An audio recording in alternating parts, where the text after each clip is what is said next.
अब तक हमने परमात्मा के कई विषयों पर चर्चा की।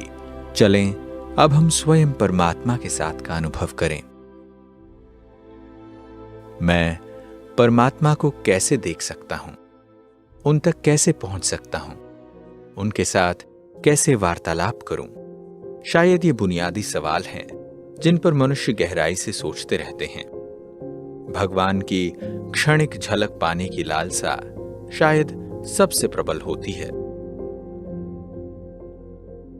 भगवान निराकार और सूक्ष्म हैं। उन्हें इन भौतिक नेत्रों से देख नहीं सकते, जैसे हम देहधारियों को देख लेते हैं। जैसे मनुष्य परस्पर बातचीत करते हैं, उसी रूप से भगवान से बात कर पाना या उनकी बात सुन पाना नहीं हो सकता। अतः परमात्मा से स्थूल रूप से मिलने, देखने या वार्तालाप करने की अपेक्षा रखना, इसमें इतनी बुद्धिमानी नहीं। भगवान कहते हैं, मुझे याद करो तो मेरे पास आ जाओगे। उन तक पहुंचने का एकमात्र मार्ग है उनकी याद। परमात्मा बहुत ही प्यारा और मीठा है। उनकी मिठास और प्यार को उन्हें प्रेम पूर्वक याद करके ही अनुभव किया जा सकता है। हम जितनी तीव्रता और गहनता से उन्हें याद करते जाते हैं, वैसे वैसे हम स्वयं को, भगवान और उससे प्राप्त वरदानों को समझते जाते हैं। हमें न केवल उनके साथ अपने रिश्ते का एहसास होता, बल्कि मानवता के प्रति कर्तव्य बोध भी सजग होता है।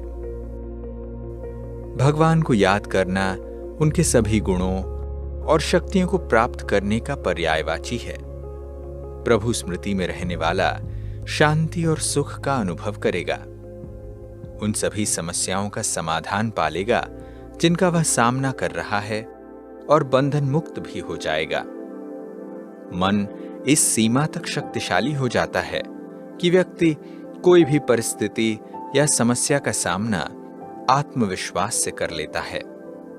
उसके शुद्ध संकल्प और शुभ इच्छाएं पूरी होती हैं। भगवान को याद करने की विधि सहज और आसान है। किसी अन्य माध्यम की आवश्यकता नहीं। ईश्वर को समझ सकने की हर व्यक्ति की अपनी सीमाएं होती हैं। इसलिए उनसे जुड़ने के लिए किसी अन्य पर निर्भर होने की जरूरत नहीं।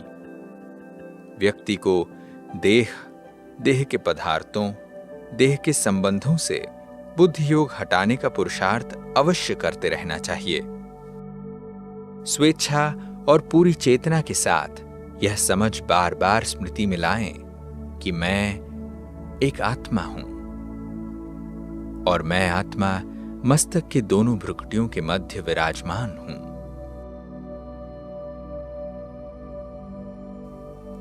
मन की इस अवस्था में परमात्मा को ज्योतिर्बिंदु के रूप में याद करें, देखें।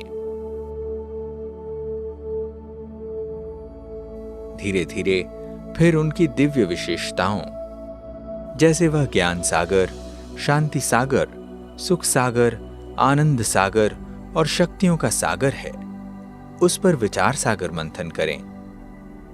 ईश्वर के अन्य सभी आयामों पर विचार करें। उनके साथ सर्व संबंधों, जैसे पिता, माता, शिक्षक आदि को याद करें तथा हर रिश्ते को फिर से दोहराएं। परमात्मा के दिव्य व्यक्तित्व और महिमा का चिंतन करें। सोचें कि कैसे मैं सचेतन आत्मा शरीर से भिन्न हूं। इसी स्थिति में अधिक से अधिक समय तक रहें। यह अभ्यास तब तक करते रहें जब तक यह आपका सहज स्वभाव बन जाए। परमात्मा को जीतने और उन्हें अपना बनाने का उपाय है उनके प्रति पूरा पूरा ईमानदार रहना।